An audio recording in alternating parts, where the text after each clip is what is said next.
प्यारे बच्चों, आज हम हिंदी साहित्य में अलंकार की परिभाषा एवं उसके भेदों के बारे में अध्ययन करेंगे।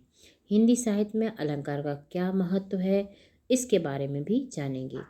कक्षा 6, 7, 8, 9, 10 के लिए यह वीडियो बहुत इम्पोर्टेंट है और इसमें बहुत ही सरल शब्दों का प्रयोग किया गया है, क्योंकि छोटे बच्चों को जितनी सरल भाषा में समझाया जाए वो उतना ही लाभदायी होता है उनके लिए। तो सर्वप्रथम हम जानेंगे अलंकार की परिभाषा। अलंकार का अर्थ है आभूषण। आभूषण यानी गहना। जब कोई भी स्त्री, महिला, औरत आभूषणों को धारण करती है तो उसकी सुंदरता में चार चांद लग जाते हैं, अर्थात वो बहुत सुंदर लगने लगती है। बिना अलंकारों के वह शोभा नहीं देती है। साहित्य में शब्दों और अर्थों को सुंदर, प्रभावशाली और रोचक बनाने के लिए अलंकारों का प्रयोग किया जाता है। जो भी हम कविता का हम अध्ययन करते हैं वो अलंकार युक्त होती है, ताकि वो और भी प्रभावशाली लगे, रोचक लगे, इसलिए उसमें अलंकारों का प्रयोग किया जाता है। जैसे चंद्रमुखी में चंद्र का प्रयोग सौंदर्य का बोध कराता है, अर्थात चंद्रमा जैसा उसका मुख है ना, सूरज जैसा तेजस्वी कहकर अतिशयोक्ति का प्रयोग किया जाता है। कहते हैं ना कि वो सूरज जैसा उसके ऊपर तेज चमक रहा था।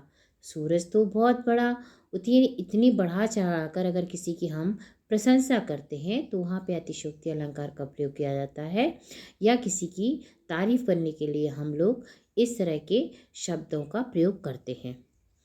अलंकार के दो भेद होते हैं, शब्दालंकार और अर्थालंकार। तो हम सर्वप्रथम शब्दालंकार और प्रमुख अलंकारों के बारे में अध्ययन कर लेते हैं।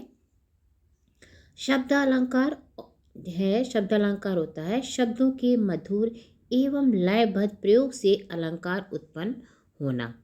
यानी इसके भेद होंगे, उपभेद हैं, अनुप्रास, यमक, श्लेष, पुनरुक्ति, सदृशता। तो हम इसमें से अनुप्रास, यमक, श्लेष के बारे में अध्ययन करेंगे। जैसे चंचल चितवन चुरा ले गई, यमक में फल फल कर पेड़ झुका, श्लेष है सारस जल में जल गया, सारस जल में जल गया। तो पुनरुक्ति प्रयोग जल चल रही नौका, यानी जो शब्दों की पुनरावृत्ति होती है, यानी बार बार आता है, दो बार आता है, वो पुनरुक्ति प्रकाश होता है। कमल सम्मुख सदृशता, यानी किसी की समानता का दिखाना। तो हम सब प्रथम इसमें, और दूसरा है अर्थालंकार। तो इसके भेद भी देख लेते हैं। अर्थ की रोचकता एवं गहराई बढ़ाने के लिए प्रयुक्त। तो उपमा, रूपक, अतिशयोक्ति, व्यतिरेक, उत्प्रेक्षा। तो हम इसमें से उपमा, रूपक और उत्प्रेक्षा के बारे में अध्ययन करेंगे। जैसे उपमा, तुम चंद्रमा जैसे सुंदर हो, रूपक, जीवन एक रंगमंच है। तो हम इसे विस्तार से पढ़ लेते हैं पहले।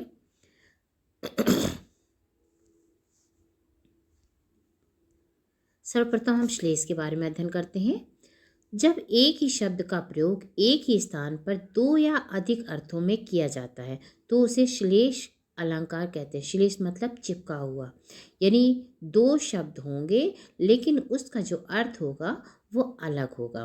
जैसे कनक कनकते 100 गुनी, मादकता अधिकाय, कनक दुख देत साधु को कनक सुंदरी खाए।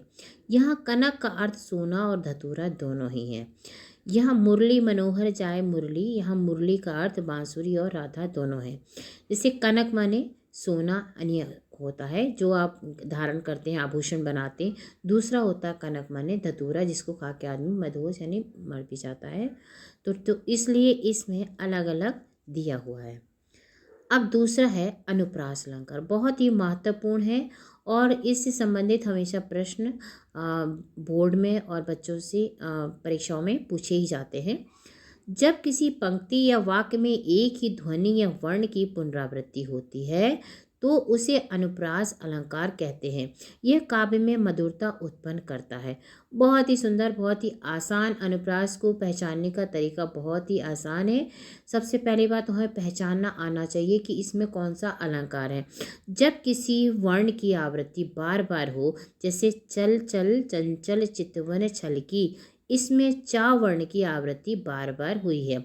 घन घमंड घोर गरजत घनघोर, और इस पंक्ति में घा की आवृत्ति बार बार हुई है। चंचल चरण चल छल चंचल चरण चली छल, तो इसमें चा वर्ण की आवृत्ति। मीठे मृदु मधुर गान, इसमें माँ वर्ण की आवृत्ति हुई है, इसलिए यहाँ पर अनुप्रास अलंकार है। ये बहुत ही महत्वपूर्ण अलंकार है। उत्प्रेक्षा अलंकार, बहुत ही अच्छे से इसको भी समझिए। जब किसी वस्तु या परिस्थिति की कल्पना करके इसे या इस प्रकार प्रस्तुत किया जाए मानो वह वास्तविक हो, मतलब हम किसी भी बात को इस तरह से प्रस्तुत करें कि जैसे कि वो सामने रखा हुआ हो, बिल्कुल सत्य हो, तो उसमें हम उत्प्रेक्षा अलंकार लगाते हैं। जैसे मेघों ने मानो पृथ्वी पर झुककर चादर उड़ा दी हो। ठीक है, मेघ तो आएंगे नहीं नीचे, लेकिन हम लोग इस तरह से उसकी प्रशंसा करें, उसकी इस तरह से व्याख्या करें कि मानो वो वास्तविक लग रहा हो। चांदनी ने मानो धरती पर अपनी शीतलता बिखेर दी हो, तो इसको पहचानने के लिए मानो, मनहूँ, जानहूँ, इस तरह के शब्दों का प्रयोग किया जाता है। इसको पहचानने के लिए मनहूँ, जानहूँ, इस तरह के शब्दों को प्रयोग किया जाता है। फूल मुस्कुराते हुए प्रतीत हो रहे थे, नदी अपने प्रियतम सागर से मिलने के लिए व्याकुल है। ठीक है, तो ये उत्प्रेक्षा अलंकार के लिए उदाहरण बहुत ही सरल शब्दों में दिए हैं ताकि बच्चों को अच्छे समझ आए। अगला आपका है रूपक अलंकार। जब उपमेय और उपमान में अभेद दिखाकर उन्हें एक रूप में प्रस्तुत किया जाता है तब रूपक अलंकार होता है। इसमें उपमेय और उपमान के बीच सीधा संबंध बताया जाता है। तो इसको समझना पड़ेगा थोड़ा सा कि उपमेय और उपमान को एक समान माना जाए और उसके बीच कोई भेद ना रहे, वहाँ पे रूपक अलंकार होता है। चंद्र सा मुखड़ा तेरा, यानी जो मुख है वो चंद्रमा जैसा है, इसमें बिल्कुल कोई भेद नहीं किया जा सकता है। मुख चंद्रमा है तो चंद्रमा जैसा ही है। यह मुख को चंद्रमा के समान नहीं कहा गया, बल्कि सीधे सीधे मुख को चंद्रमा कहा गया है। इसलिए चंद्र सा मुखड़, मतलब उपमेय और उपमान में कोई भेद ना रहे, वो रूपक अलंकार होता है। इस तरह से इसको समझा जाए। उपमा अलंकार बहुत ही महत्वपूर्ण है।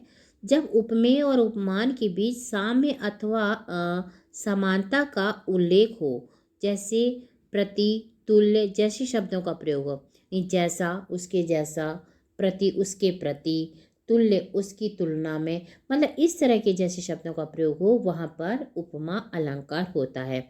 जहाँ उपमेय और उपमान के बीच समानता बताने के लिए कोई संबंध सूचक शब्द, देखिए कौन कौन से शब्द है, जैसा, सा, के समान, प्रति आदि, मतलब इन अगर इस तरह का शब्द का प्रयोग हो तो आप समझ लीजिए कि वहाँ पर उपमा अलंकार है। उपमा अलंकार को पहचानने के लिए इन शब्दों का प्रयोग किया जाता है। इन शब्दों के द्वारा आप उपमा अलंकार को पहचान सकते हैं। वह बालक शेर के समान बहादुर है, तो वह बालक शेर के समान, समान जो शब्द आया इसमें वो उपमा अलंकार हो गया। इसमें उसका चेहरा चांद जैसा, तो चांद जैसा, चेहरा कैसा है, चांद जैसा, जैसा शब्द जो प्रयोग है, तो हम इसको पहचान सकते हैं कि यहाँ पर उपमा अलंकार है।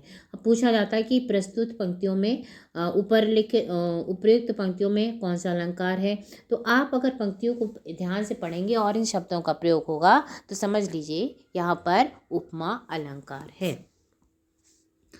अलंकार का मत साहित्य और प्रभावशाली बनाना, भावनाओं को प्रकट करना, पाठकों को आकर्षित करना। ठीक है, निष्कर्ष है अलंकार साहित्य के सौंदर्य को बढ़ाता है या अलंकार साहित्य के सौंदर्य का आधार है। यह शब्दों और भावों को नई ऊर्जा प्रदान करता है।